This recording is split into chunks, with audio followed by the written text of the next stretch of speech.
Welcome students, class 11th। मैं हूं आपका फिजिक्स टीचर पवन द्विवेदी। आज हम 11th फिजिक्स के विमीय विश्लेषण चैप्टर पर बात करेंगे। चलिए शुरू करते हैं। आज के चैप्टर में हम अध्ययन करेंगे विमीय सूत्र और विमीय समीकरण का। डायमेंशनल फार्मूला क्या होता है और डायमेंशनल इक्वेशन क्या होता है। कुछ भौतिक राशियों के विमीय सूत्र कैसे बनते हैं इसके बारे में बात करेंगे। विमीय विश्लेषण के अनुप्रयोग एप्लीकेशंस ऑफ डायमेंशनल एनालिसिस को समझेंगे और कुछ विमीय विश्लेषण से संबंधित कुछ एग्जाम्पल करेंगे जो एग्ज़ाम में आते हैं, उनको हम आज समझेंगे। तो सबसे पहले हम शुरू करते हैं, विमा पर बात करेंगे कि डायमेंशन होती क्या है। इससे पहले कुछ चैप्टर को रिकॉल करना पड़ेगा। आपने फर्स्ट लेक्चर में फिजिकल क्वांटिटीज़ को पढ़ा है। भौतिक राशियाँ दो तरह की होती हैं, इनसे आप परिचित हो चुके हो। एक मूल राशियाँ कहलाती हैं और दूसरा प्रकार उनका है, उन्हें हम व्युत्पन्न राशियाँ कहते हैं। फंडामेंटल क्वांटिटीज़ और डेराइव्ड क्वांटिटीज़। अब फंडामेंटल क्वांटिटीज़ आपने पढ़ ली हैं, वो 7 होती हैं और 2 पूरक मूल राशियाँ होती हैं। लंबाई, द्रव्यमान, समय, ताप, ज्योति तीव्रता, विद्युत धारा, पदार्थ की मात्रा और 2 पूरक मूल राशियाँ, एक समतल कोण और एक घन कोण। इनके बारे में आपने फर्स्ट लेक्चर में डिटेल में पढ़ लिया है, क्योंकि हमें आगे का चैप्टर इसी से बढ़ाना है। विमाओं को आप इसी से समझेंगे कि क्या विमा होती है, क्या विमीय सूत्र होता है, विमीय समीकरण क्या है और विमीय समीकरण के उपयोग यूजेस किस तरह से किए जाते हैं। तो देखिए, हमने ये जाना कि डेराइव्ड क्वांटिटीज़ जैसे क्षेत्रफल है, उसका फार्मूला होता है लंबाई गुणित चौड़ाई। आयतन का फार्मूला होता है लंबाई गुणित चौड़ाई गुणित ऊंचाई। ये सारी डेराइव्ड क्वांटिटीज़ हैं क्योंकि ये मूल राशियों से उत्पन्न हुई हैं। क्षेत्रफल लंबाई, आयतन भी लंबाई और चौड़ाई और ऊंचाई से उत्पन्न हुआ। इसी तरह से चाल, घनत्व, बल, वेग, त्वरण, कार्य, ऊर्जा, 7 मूल राशियों को छोड़कर बाकी जितनी क्वांटिटीज़ आप फिजिक्स में देखते हैं वो सारी कहलाती हैं व्युत्पन्न राशियाँ। अब देखिए, क्षेत्रफल के मात्रक को यदि हमें निकालना है तो लंबाई का मात्रक भी मीटर होता है और चौड़ाई का मात्रक भी मीटर होता है। यानी हम लंबाई के मात्रक पर 2 घात लगाकर क्षेत्रफल के मात्रक को निकाल सकते हैं। यानी क्षेत्रफल को हम लिख सकते हैं लंबाई का वर्ग। लंबाई गुणित चौड़ाई होता है, तो लंबाई का मात्रक भी वही है जो चौड़ाई का मात्रक है, मीटर है। तो हम क्षेत्रफल को लिख सकते हैं लंबाई का वर्ग। यानी क्षेत्रफल के मात्रक को लंबाई के मात्रक पर आप 2 घातांक लगा के, 2 पावर लगा के आप व्यक्त कर सकते हैं। इसलिए क्षेत्रफल की विमा लंबाई में क्या कहलाएगी? 2 कहलाएगी। तो ये जो पावर लगी हुई है, ये जो घात लगी हुई है, लंबाई के यूनिट पर और आप जो घात लगाएंगे वो घात कहलाती है विमा।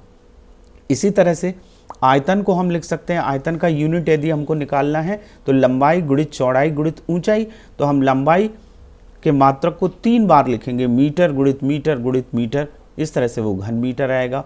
तो हम इसको लिख सकते हैं लंबाई के ऊपर 3 घात लगाकर हम इसको लिख सकते हैं। तो आयतन के मात्रक को लंबाई के मात्रक पर हमने 3 घात लगाई, इसलिए आयतन में की विमा लंबाई में कितनी है? 3 है। इसी तरह से चाल बराबर क्या होता है? दूरी बटे समय। एकांक समय में किसी वस्तु द्वारा तय की गई दूरी को क्या कहते हैं? चाल कहते हैं। आगे आने वाले चैप्टर में आपको चाल, वेग आदि को पढ़ना है। तो अब इसका यदि हमें विमा ज्ञात करना है तो हम क्या करेंगे? दूरी का मतलब होता है लंबाई, लेंथ। दूरी का मात्रक भी वही होगा जो लंबाई का मात्रक होगा। और टाइम का मात्रक, लेंथ और टाइम ये दोनों मूल राशियां हैं। तो इनके मात्रकों पर हम समय को ऊपर ले गए तो समय के ऊपर क्या हो जाएगा? -1 लग जाएगा और लंबाई के ऊपर 1 रहेगा। तो यहाँ पर लंबाई में इसकी विमा +1 है और समय में इसकी विमा -1 है। तो इसका मतलब ये हुआ कि चाल की विमा लंबाई में 1 और समय में -1 है। तो अब हम इसको डिफाइन कर देते हैं। किसी भौतिक राशि के व्युत्पन्न मात्रक को मूल मात्रकों की जिन घातों द्वारा व्यक्त किया जाता है उन घातांकों को क्या कहते हैं, उस राशि की विमाएं कहते हैं। ये विमा की परिभाषा है, इसे अपनी कॉपी में नोट कर लीजिएगा। किसी भौतिक राशि के व्युत्पन्न मात्रक को मूल मात्रक की जिन घातों द्वारा व्यक्त किया जाता है उन घातांकों को उस राशि की क्या कहते हैं, विमाएं कहते हैं। अब हम विमीय सूत्र पे बात करते हैं। देखिए 3 चीज़ें अलग अलग हैं, विमा अलग है, विमीय सूत्र अलग है और विमीय समीकरण अलग है। विमीय सूत्र और विमीय समीकरण में ज़रा सा अंतर है। विमीय सूत्र यदि हमें निकालना है तो हम क्या करेंगे, क्या परिभाषा लिखेंगे उसकी, किसी भौतिक राशि के व्युत्पन्न मात्रक का मूल मात्रकों से संबंध बताने वाले व्यंजक को उस भौतिक राशि का विमीय सूत्र कहते हैं। और इसको हमेशा हम बड़े कोष्ठक में लिखते हैं, गुरु या बड़े कोष्ठक में इसको लिखा जाता है। विमीय सूत्र क्या, व्युत्पन्न मात्रक का मूल मात्रकों से संबंध जो सूत्र बताता है वो विमीय सूत्र है, बड़े ब्रैकेट में लिखाता है। हमें अब आगे चल के हम बहुत सारी राशियों के विमीय सूत्र निकालेंगे, आपको क्लियर समझ में आ जाएगा कि विमीय सूत्र किस तरह से लिखते हैं और विमीय समीकरण किस तरह से लिखते हैं। जैसे क्षेत्रफल का विमीय सूत्र है, क्षेत्रफल का अभी हमने विमा देखी, लंबाई के ऊपर 2 घात लगी थी, तो यहाँ L के ऊपर कितनी घात लगी है, 2। M 0 है, M के ऊपर पावर 0 है, T के ऊपर पावर 0 है। किसी भी विमीय सूत्र को लिखने के लिए यांत्रिकी में, मैकेनिक्स में M, L और T इन 3 चीज़ों को लिखा जाता है। M द्रव्यमान, मास होता है, तो मास का जो मात्रक है द्रव्यमान का, उसकी जगह हम कैपिटल M लिखते हैं। टाइम का जो मात्रक होता है उसकी जगह हम कैपिटल T लिखते हैं। चूंकि क्षेत्रफल में ना तो द्रव्यमान है और ना ही समय आता है, केवल लंबाई आती है, लेकिन विमीय सूत्र लिखते समय इन तीनों क्वांटिटीज़ को, ये तीनों लेटर्स को आपको लिखना पड़ता है, भले ही वो उस भौतिक राशि के विमीय सूत्र में आ रही हैं या नहीं आ रही। क्षेत्रफल का हो गया। ऐसे ही आयतन का, लंबाई गुणित चौड़ाई गुणित ऊंचाई, तो L3 आया, L के ऊपर पावर 3, तो ये लिखाएगा M की पावर 0, L की पावर 3 और T की पावर 0। अब इसकी विमा यदि टोटल निकालना है आपको, आपसे ये प्रश्न पूछा जाता है कि आयतन की में विमाएं मूल मात्रकों की कितनी हैं, तो देखिए M के ऊपर यहाँ 0 लगा हुआ है। हम ये कह सकते हैं कि आयतन की विमा द्रव्यमान में 0, लंबाई में 3 और समय में 0 है। घनत्व का विमीय सूत्र होता है ML-3 T0, L के ऊपर -3, L की पावर -3, क्योंकि घनत्व होता है द्रव्यमान बटे आयतन। आयतन जब नीचे आता है तो L3 को हम ऊपर ले जाते हैं तो माइनस हो जाता है। आगे हम इस सूत्र को बनाएंगे, आपको समझ में आ जाएगा। इसका मतलब ये हुआ कि हम सातों मूल राशियों के विमीय सूत्र को किसी तरीके से लिखते हैं। वो तरीका क्या है, वो ये देखिए, ये लिस्ट है। द्रव्यमान के मात्रक को आपको लिखना है, विमीय सूत्र में यूज़ करना है, तो हम उसको क्या लिखेंगे, कैपिटल M लिखेंगे, क्योंकि इंग्लिश में इसको मास कहते हैं। लंबाई को कैपिटल L लिखेंगे, लेंथ बोलते हैं इसको। समय को कैपिटल T लिखेंगे, बड़े कोष्ठक में ही विमीय सूत्रों को लिखा जाता है, ध्यान रखिएगा। ताप का मात्रक आप जानते हैं केल्विन होता है, तो इसको हम कैपिटल K लिखते हैं। विद्युत धारा का मात्रक एम्पियर होता है, तो हम विद्युत धारा के मात्रक की जगह विमीय सूत्रों में जो यूज़ करते हैं वो कैपिटल A करते हैं। ज्योति तीव्रता का मात्रक कैंडेला होता है, तो CD स्मॉल में लिखते हैं, और पदार्थ की मात्रा का मोल होता है तो MOL लिखते हैं। अब विमीय सूत्र लिखते समय 2 बातों का आपको ध्यान रखना है।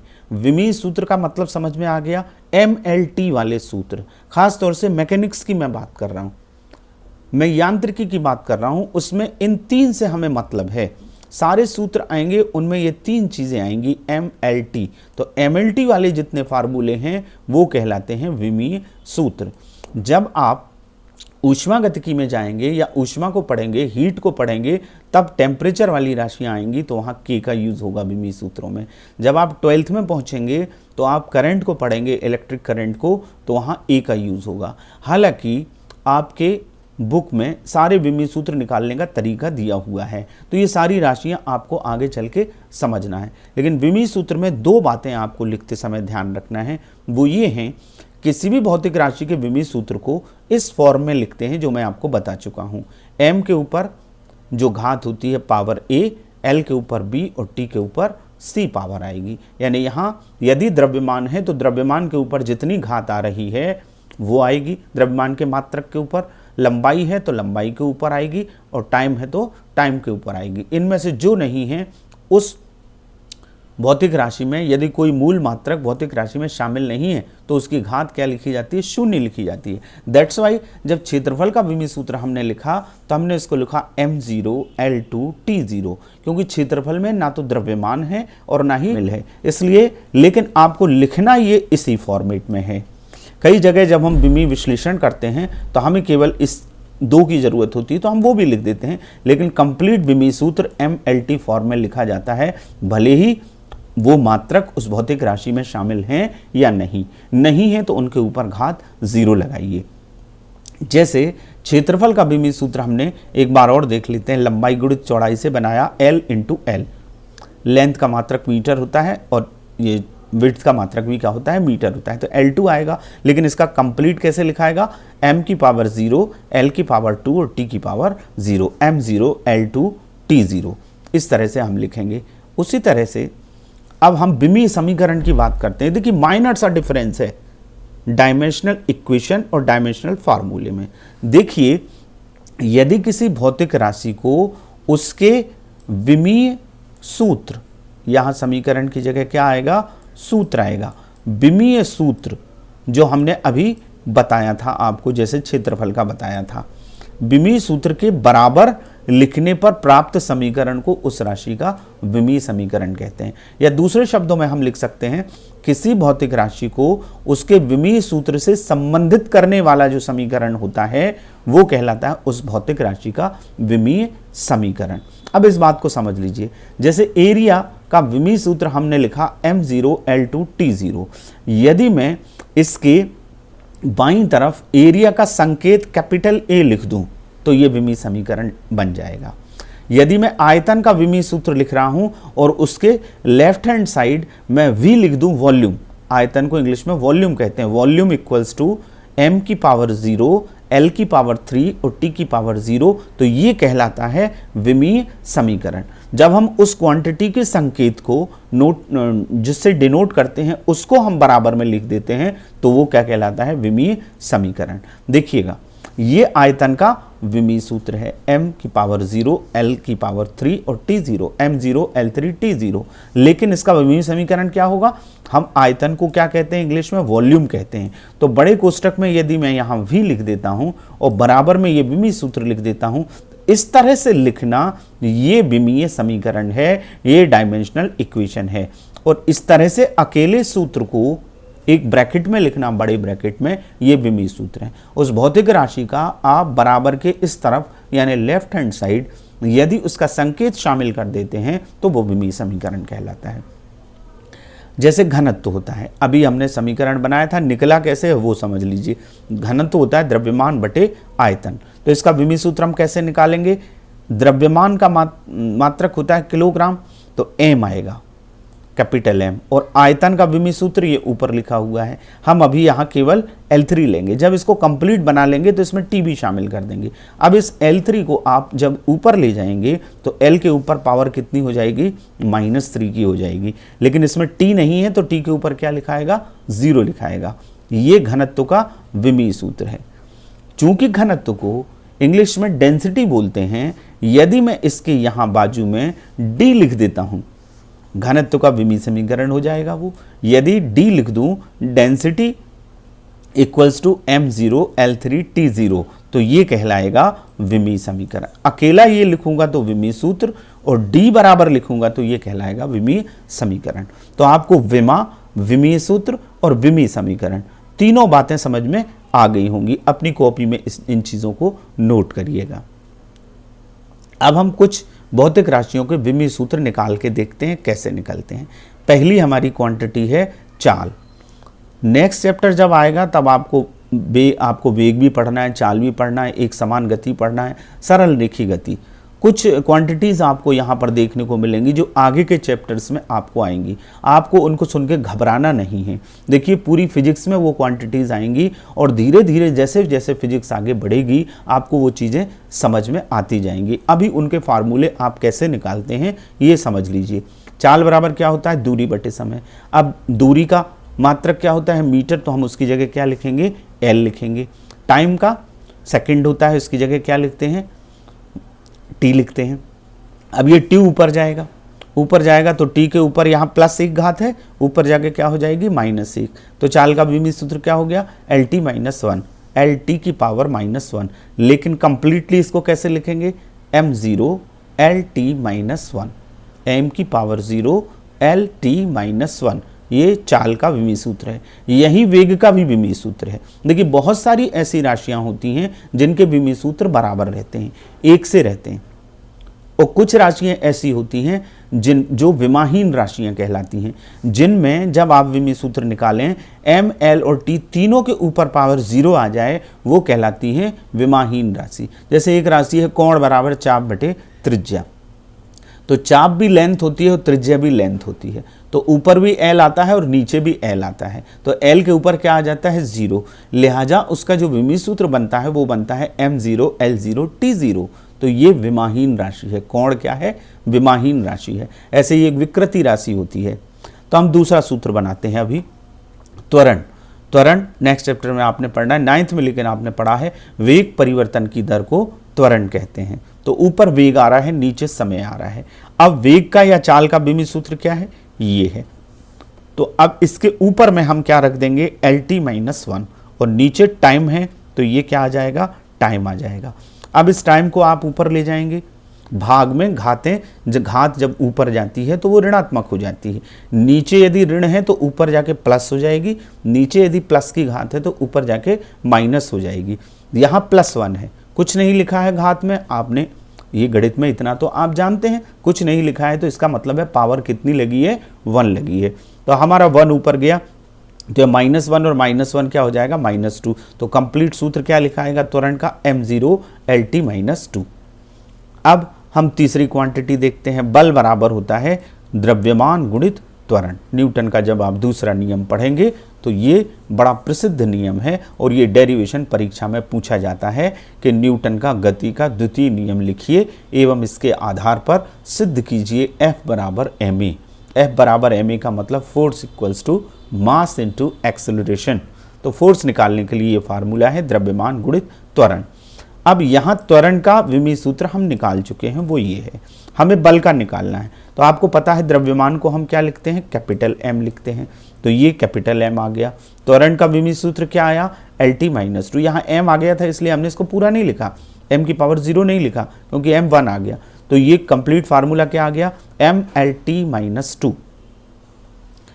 बल का फार्मूला आ गया, विमीय सूत्र M L T minus two, M के ऊपर एक, एल के ऊपर एक, टी के ऊपर माइनस दो। इसी तरह से संवेग का सूत्र होता है द्रव्यमान गुणित वेग। द्रव्यमान और वेग के गुणनफल को क्या कहते हैं, संवेग कहते हैं। तो द्रव्यमान का क्या लिखेंगे, m लिखेंगे। वेग का, ये जो चाल का विमीय सूत्र है वही काहे का है, वेग का। तो M L T minus one, तो हमारा फार्मूला आ जाएगा M L T minus one संवेग का। कार्य का निकालें, कार्य बराबर होता है बल गुणित विस्थापन। तो बल का हमने ऊपर निकाल लिया, ये निकाल लिया, M L T minus two. बल का हम रख देंगे। डिस्प्लेसमेंट, विस्थापन दूरी जैसा ही है। नेक्स्ट जो चैप्टर आने वाला है उसमें आपको डिफरेंस पता चलेगा कि बल, दूरी और विस्थापन में क्या फ़र्क है। विस्थापन सदिश राशि है और दूरी अदिश राशि है। निर्दिष्ट दिशा में, स्पेसिफिक डायरेक्शन में जो डिस्टेंस होती है उसको डिस्प्लेसमेंट कहते हैं। तो डिस्प्लेसमेंट माने दूरी जैसा ही है, उसका परिमाण दूरी ही होता है, तो उसको भी हम लेंथ मानेंगे। लेंथ मानेंगे तो एल आ गया। अब इसका आप गुणा करके देखिए, एल का एल में जब आप गुणा करेंगे तो एल के ऊपर हमारी पावर क्या आ जाएगी, 2 आ जाएगी। ये 1 और ये 1, तो 1 + 1 क्या हो गया, 2 हो गया। तो कार्य का विमीय सूत्र होगा M L two T minus 2। Next कुछ और क्वांटिटीज के हम निकाल लेते हैं। शक्ति बराबर होता है कार्य बटे समय। अभी हमने कार्य का विमीय सूत्र निकाला, वो आया था M L two T minus 2। समय के स्थान पर क्या रख दिया, t रख दिया। अब आपको पता है ये +1 है, ये ऊपर जाएगा तो माइनस का हो जाएगा, तो इस t के ऊपर कितनी घात हो जाएगी, -3 की हो जाएगी। तो हमारा शक्ति का विमीय सूत्र आ जाएगा mL2T-3। नेक्स्ट निकालें दाब, तो दाब बराबर होता है बल बटे क्षेत्रफल। बल का भी हम पहले निकाल चुके हैं, बल का होता है mLT-2, तो ऊपर mLT-2 आएगा, नीचे क्षेत्रफल का क्या होता है L⁻², L², ये ऊपर जाएगा। अब यहाँ पर प्लस का 1 है और ये 2 है, तो 1 में से 2 घटेंगे तो -1 आ जाएगा, तो ये हो जाएगा दाब का mL-1T-2। ये हमारा दाब का विमीय सूत्र आ गया। नेक्स्ट हम करते हैं जड़त्वाघूर्ण, मोमेंट ऑफ इनर्शिया। देखिएगा इस चैप्टर में बहुत सारी राशियों के नए नाम आपको पढ़ने को मिलेंगे। आप 10th से अभी 11th में आए हैं, जड़त्वाघूर्ण आपको नहीं पता है, लेकिन आपको घबराने की ज़रूरत नहीं है। जब आप आगे जैसे जैसे जाएंगे आपको ये सारी क्वांटिटीज़ का मतलब, इनकी डेफिनेशन, ये कॉन्सेप्ट आपको समझ में आ जाएगी। घूर्णन गति का ये मैटर है जड़त्वाघूर्ण। तो जब आप घूर्णन गति में जाएंगे, रोटेशनल मोशन में जाएंगे, क्योंकि आपको अगले चैप्टर से मोशन पढ़ना है, गति पढ़ना है। सबसे पहले स्ट्रेट लाइन में, सरल रेखा में गति पढ़ेंगे, फिर प्रक्षेप गति पढ़ेंगे, वृत्तीय गति पढ़ेंगे, घूर्णन गति पढ़ेंगे। इसमें बहुत सारी क्वांटिटी आएंगी, कोणीय संवेग आएगा और जड़त्वाघूर्ण आएगा, बहुत सारी चीज़ें आएंगी। तो जड़त्वाघूर्ण का जो सूत्र होता है वो होता है द्रव्यमान गुणित दूरी का वर्ग। अब हम विमीय सूत्र बनाएं तो द्रव्यमान की जगह क्या लिखें, कैपिटल M लिखें, दूरी की जगह क्या लिखें, L लिखें, और स्क्वायर लगा हुआ है तो L के ऊपर लगा दें स्क्वायर, तो mL⁻², लेकिन कंप्लीट कैसे लिखेंगे, t नहीं है लेकिन उसको भी लिखेंगे तो t के ऊपर क्या लिख देंगे, 0 लिख देंगे, तो mL2T0। अब देखिए जो हमने शुरू में बात करी विमा की, यदि आपसे पूछा जाए कि जड़त्वाघूर्ण में मूल राशियों की विमाएं क्या हैं, तो ये m के ऊपर 1 है, L के ऊपर 2 है, T के ऊपर 0 है, तो जड़त्वाघूर्ण की विमा क्या होगी, 1 2 0। इसका मतलब क्या होता है, द्रव्यमान में जड़त्वाघूर्ण की विमा 1 है, लंबाई में 2 है और समय में क्या है, 0 है। घात को क्या कहते हैं, विमा कहते हैं। मूल मात्रकों के ऊपर जो घातें चढ़ाई जाती हैं व्युत्पन्न मात्रक को व्यक्त करने के लिए, उनको क्या कहते हैं, उन घातों को विमा कहते हैं। यदि आपसे पूछा जाता है शक्ति की विमाएं क्या क्या हैं, शक्ति में मूल मात्रकों की विमाएं क्या क्या हैं, तो आप कहेंगे द्रव्यमान में 1, लंबाई में 2 और समय में -3 है। 1 2 -3, यहाँ 1 -1 -2, तो आपको समझ में आ गया होगा। अब इसका विमीय समीकरण यदि लिखना है तो मोमेंट ऑफ इनर्शिया को I कहते हैं, तो I बराबर हम लिख सकते हैं mL2T0। नेक्स्ट कॉन्सेप्ट में हम पढ़ते हैं, इसको ही आगे बढ़ाते हैं। विमीय जो विश्लेषण है, जो विमीय समीकरण हमने निकाले, उसके कौन कौन से उपयोग हैं, इसके उपयोग के जो प्रश्न हैं, जो एग्जाम्पल हैं, इसके आधार वही परीक्षा में पूछे जाते हैं, वो बहुत इंपॉर्टेंट है। तो 4 विमीय विश्लेषण के 4 उपयोग हैं। कौन कौन से, पहला है किसी भी भौतिक समीकरण की शुद्धता की जांच करना, ये जांच करना कि ये समीकरण गलत तो नहीं है। देखिए एक बात और समझ लीजिएगा, कोई भी भौतिक समीकरण की हम शुद्धता की जांच करते हैं तो डायमेंशनल एनालिसिस की कुछ लिमिटेशंस भी हैं, विमीय विश्लेषण के कुछ सीमाएं हैं। वो सीमाएं ये हैं कि जब हम शुद्धता की जांच करते हैं तो कोई एक भौतिक समीकरण विमीय विधि से जांच करने में शुद्ध पाया जाता है, तो जरूरी नहीं है कि वो भौतिक समीकरण भौतिकी की दृष्टि से सही ही हो, लेकिन ये जरूर पता चल जाता है डायमेंशनल एनालिसिस से कि ये समीकरण गलत है। ये बात आप ध्यान रखना, जब हम इसका एग्जाम्पल करेंगे तो आपको समझ में आ जाएगा। तो पहला ये है कि जांच करना शुद्धता की। दूसरा, विभिन्न भौतिक राशियों में संबंध स्थापित करना। कोई भी भौतिक समीकरण हम बना सकते हैं। एक पद्धति के मात्रकों को दूसरी पद्धति में बदलना, आपने पढ़ा है CGS सिस्टम होता है, MKS सिस्टम होता है, FPS सिस्टम होता है, SI सिस्टम होता है। तो एक यूनिट से दूसरे यूनिट में हम चेंज करते हैं तो डायमेंशनल फार्मूले से चेंज कर सकते हैं। किसी भी भौतिक राशि का मात्रक ज्ञात करना, ये चारों उपयोगों को अपनी कॉपी में नोट करिए। प्रश्न आता है कि विमीय समीकरण किसे कहते हैं, विमीय समीकरण के 4 उपयोग लिखिए, तो ये उपयोग आपको लिखना पड़ेंगे। इनको बारी बारी से हम समझेंगे। तो चलिए सबसे पहले हम पहला जो उपयोग है उसका पहला एप्लीकेशन है भौतिक समीकरण की शुद्धता की जांच करना। इसको कैसे करते हैं इसको समझ लेते हैं। या भौतिक समीकरण की विमीय संगति की जांच करना, आपकी बुक में ये विमीय संगति शब्द लिखा हुआ है। तो देखिए एक नियम होता है विमीय समांगता या विमाओं की समघातता का सिद्धांत। इस नियम का मतलब ये है कि किसी भी भौतिक समीकरण में समान विमा वाली भौतिक राशियों को ही जोड़ा या घटाया जा सकता है। वही राशियां जुड़ सकती हैं या घट सकती हैं जिनकी विमाएं क्या होती हैं, बराबर होती हैं। यदि कोई समीकरण है v बराबर u प्लस ए टी है मान लो, तो u में ए टी जुड़ा हुआ है। ये तभी सही हो सकता है जब u यानी प्रारंभिक वेग और a और t की विमाएं बराबर होंगी, तभी जुड़ेगा, और या तभी घट सकता है। इसका मतलब ये हुआ कि इस सिद्धांत के अनुसार किसी शुद्ध भौतिक समीकरण के दोनों पक्षों के प्रत्येक पद की विमाएं समान होती हैं। यदि कोई भौतिक समीकरण विमीय दृष्टि से सही है तो जब हम उसको जांच करेंगे तो उसके दोनों पक्षों में विमाएं रखकर देखेंगे, विमीय सूत्र रखकर देखेंगे। यदि दोनों पक्षों की विमाएं बराबर आ रही हैं तो वो समीकरण विमीय दृष्टि से सही होता है। इसीलिए हम जब जांच करते हैं, शुद्धता की जांच करते हैं, तो दोनों पक्षों की विमाओं की तुलना करते हैं। यदि प्रत्येक पद में, किसी भी भौतिक समीकरण के प्रत्येक पद में विमाएं समान हैं, घातें बराबर हैं, तो वह समीकरण विमीय दृष्टि से क्या माना जाता है, सही माना जाता है। अब हम इसको एग्जाम्पल से करके देखते हैं। हमारा ये एग्जाम्पल है कि क्या यह समीकरण विमीय दृष्टि से सही है। Half M V square is equal to M G H, 1/2 M V square बराबर एम जी एच। आपने 10th में और 9th में ये दोनों समीकरण पढ़े हैं, और आगे 11th में भी आप जब कार्य, ऊर्जा और शक्ति वाला चैप्टर पढ़ेंगे तो आप इनको समझेंगे। मैं आपको बता देता हूँ, हालांकि आपको पता है। हाफ एम वी स्क्वायर गतिज ऊर्जा होती है और एम जी एच स्थितिज ऊर्जा होती है, गुरुत्वीय स्थितिज ऊर्जा होती है। तो ये समीकरण ये कह रहा है कि गतिज ऊर्जा स्थितिज ऊर्जा के किसी स्थिति में बराबर है। हमें ये जांच करना है कि ये वाला समीकरण डायमेंशनली करेक्ट है या नहीं है। तो हम क्या करेंगे, सबसे पहले ये समझ लें कि इसमें राशियां ये कौन कौन सी हैं, इनकी विमाएं हमको पता होना चाहिए। ये द्रव्यमान है तो m की विमा क्या होती है, कैपिटल M। v क्या है, वेग है। वेग की विमीय सूत्र हमने अभी निकाली थी, तो वो विमा क्या होती है, LT-1। ये वेग का विमीय सूत्र है। अब हम यहाँ पर कैपिटल M की ऊपर 0 नहीं लिख रहे हैं, जहाँ आवश्यक होगी वहाँ हम लिखेंगे। LT-1 है।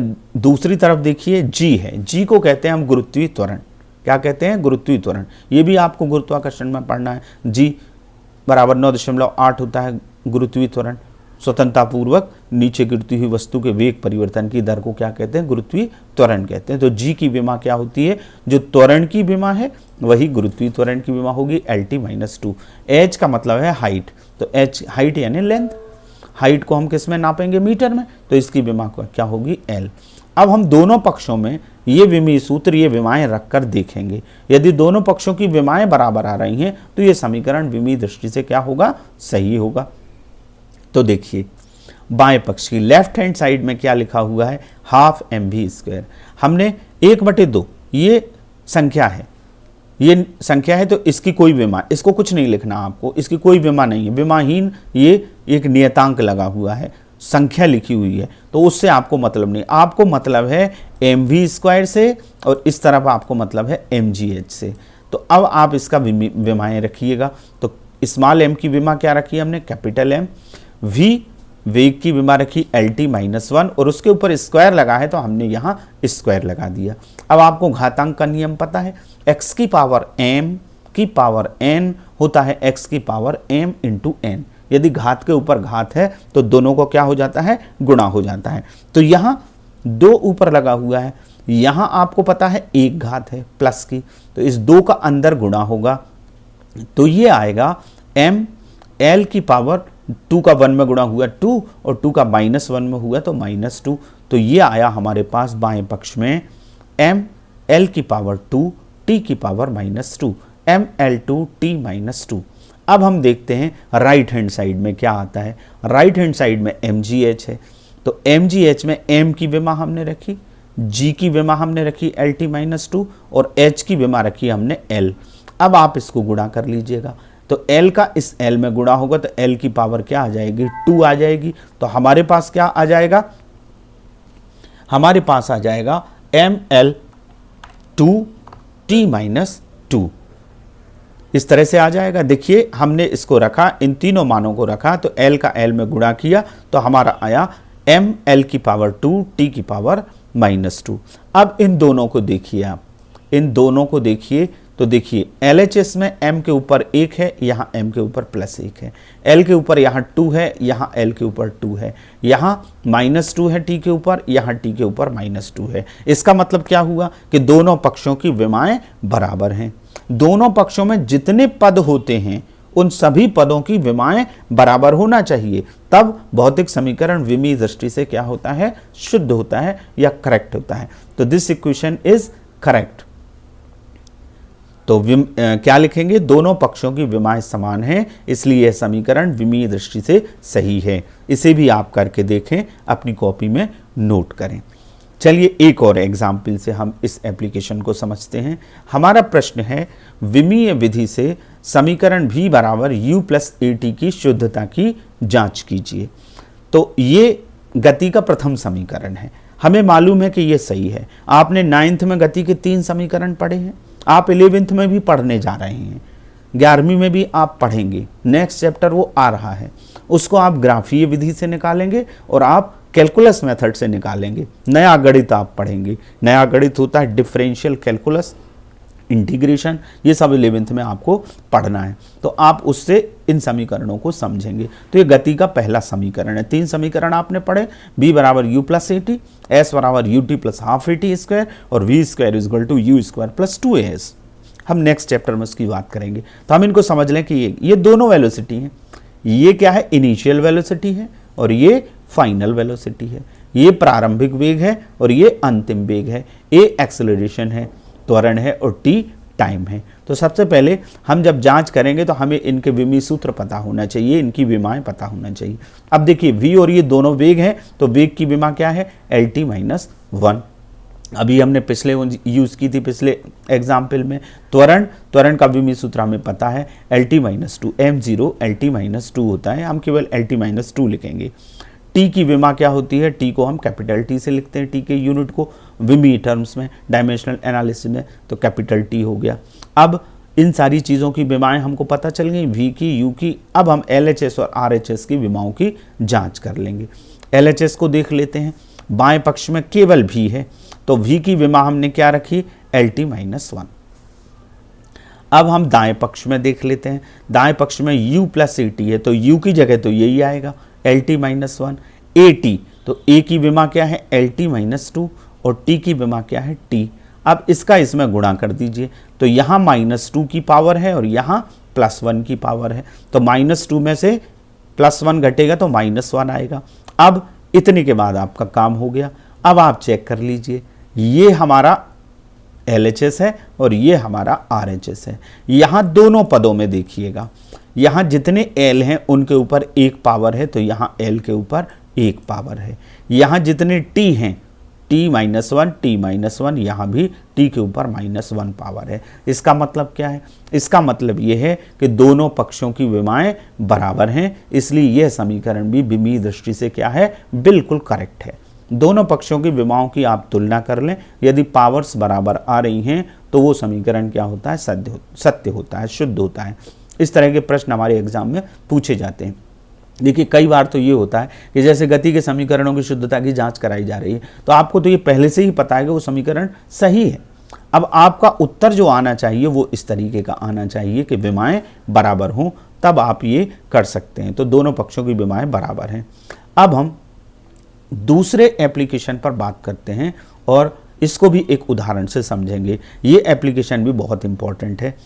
तो मान लीजिए कोई प्रश्न है, वो प्रश्न ये है, वायु में ध्वनि का वेग माध्यम के प्रत्यास्था गुणांक, ये नया शब्द है, आपके लिए नया शब्द है, 11th के लिए नया शब्द है, क्योंकि जब आप प्रत्यास्था का चैप्टर पढ़ेंगे, इलास्टिसिटी पढ़ेंगे, तब आपको ये प्रत्यास्था गुणांक पढ़ाया जाएगा।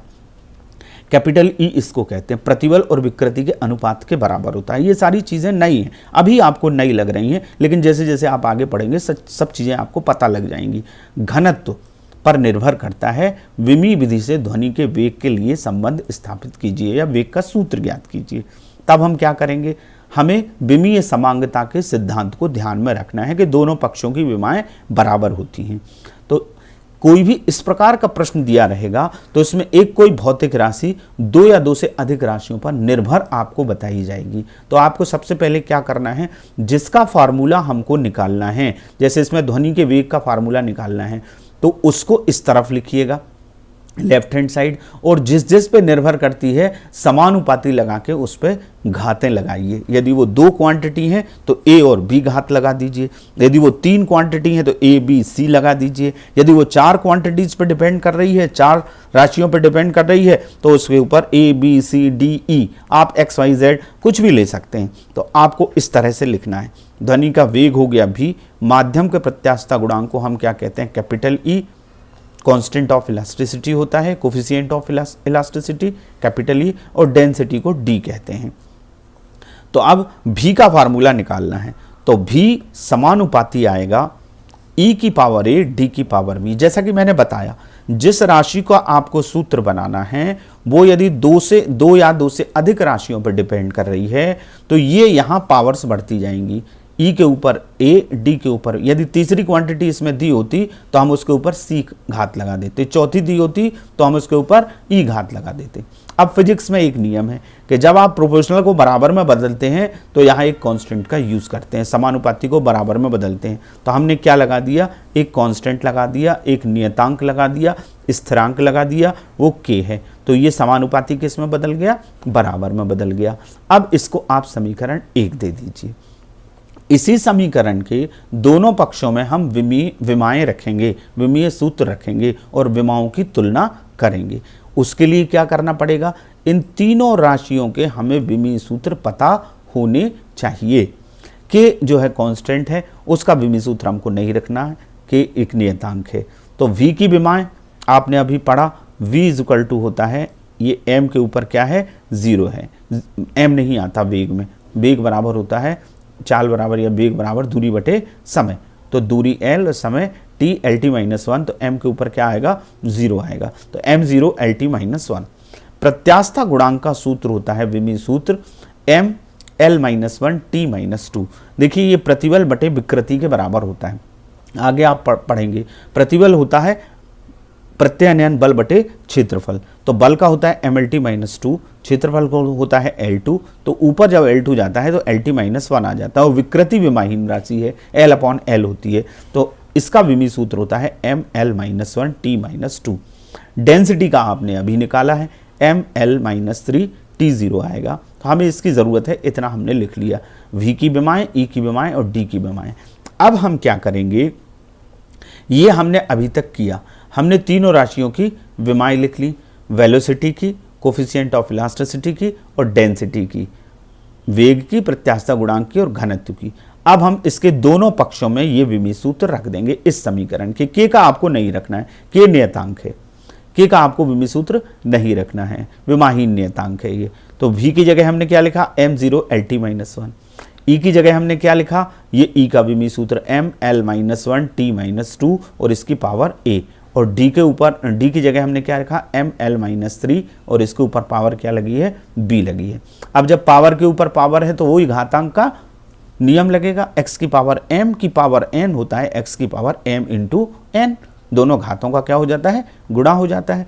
तो अब नेक्स्ट स्टेप में हम क्या करेंगे, इस a का मल्टीप्लाई करेंगे अंदर।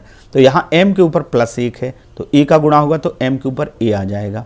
यहाँ -1 है, देखिए तो a का -1 में गुणा होगा तो -a। यहाँ -2 है तो a का -2 में गुणा होगा तो -2a। ये b है, यहाँ m के ऊपर 1 है, b का 1 में गुणा होगा तो m की पावर आएगी b। यहाँ -3 है, यहाँ b है, -3 का b में गुणा होगा तो -3b। अब आपको पता है, ये तो आपको 10वीं से पता है ना कि गुणा में घातें जुड़ती हैं। अब ये राशियाँ सब गुणा में हैं, गुणा में हैं तो इनके ऊपर लगी पावर्स यदि समान आधार हों तो घातें जुड़ जाती हैं। तो समान आधार वाली संख्याओं की घातें आप क्या कर लीजिए, जोड़ लीजिए। तो जोड़ेंगे तो m के ऊपर यहाँ a है और यहाँ m के ऊपर b है, तो ये पावर जुड़ के हो जाएगी m के ऊपर a प्लस b। यहाँ l के ऊपर माइनस a है और यहाँ l के ऊपर माइनस 3b है, तो ये आ गया माइनस a माइनस 3b। और t यहाँ पर नहीं है, t के ऊपर माइनस 2a है, तो माइनस 2a आ गया। अब ये कहानी कैसे आगे बढ़ेगी, अब हमारे पास इधर m0 lt माइनस 1 है और यहाँ हमने m l और t के ऊपर पावर्स निकाल ली। अब आप इनकी घातों की तुलना कर लीजिए। घातों को यहाँ पर फिजिक्स में हम क्या कह रहे हैं, विमा कह रहे हैं। तो घातों की जब हम तुलना करेंगे विमीय समांगता के सिद्धांत से, तो a प्लस बी m के ऊपर यहाँ है और यहाँ 0 है, तो a प्लस बी की वैल्यू क्या आएगी, इन दोनों की तुलना करिए।